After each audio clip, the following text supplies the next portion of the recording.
Cryptic Canticles welcomes you to the Dracula radio play experience. Sit back, relax, and enjoy this full audio performance of Bram Stoker's masterpiece, released chronologically by entry date. Jonathan Harker's Journal, 4th of May. I found that my landlord had got a letter from the Count directing him to secure the best place on the coach for me, but on making inquiries as to details he seemed somewhat reticent and pretended that he could not understand my German. This could not be true, because up till then he had understood it perfectly. At least he answered my questions exactly as if he did. He and his wife, the old lady who had received me, looked at each other in a frightened sort of way. He mumbled out that the money had been sent in a letter, and that was all he knew. When I asked him if he knew Count Dracula and could tell me anything of his castle, both he and his wife crossed themselves and, saying that they knew nothing at all, simply refused to speak further.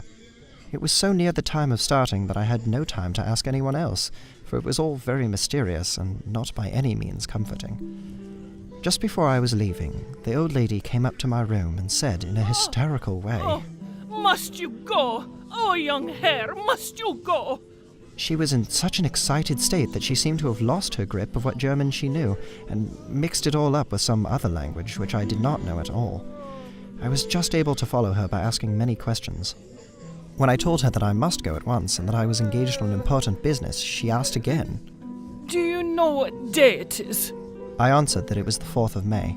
She shook her head as she said again, "Oh, yes, I know that, but do you know what day it is?" On my saying that I did not understand, she went on. "It is the eve of St. George's Day. Do you not know that tonight, when the clock strikes midnight, all the evil things in the world will have full sway? Do you know where you are going, and what you are going to?" She was in such evident distress that I tried to comfort her, but without effect. Finally, she went down on her knees and implored me not to go, at least to wait a day or two before starting. It was all very ridiculous, but I did not feel comfortable.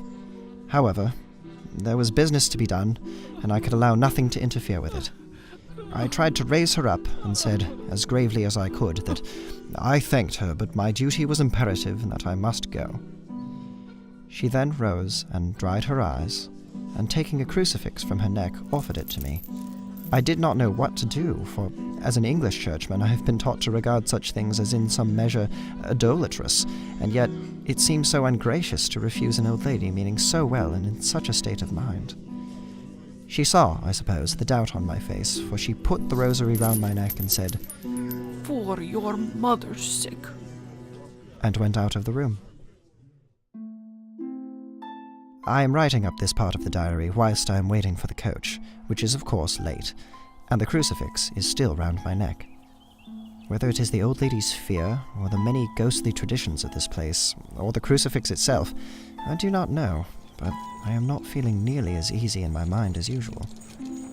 If this book should ever reach Mina before I do, let it bring my goodbye. Here comes the coach.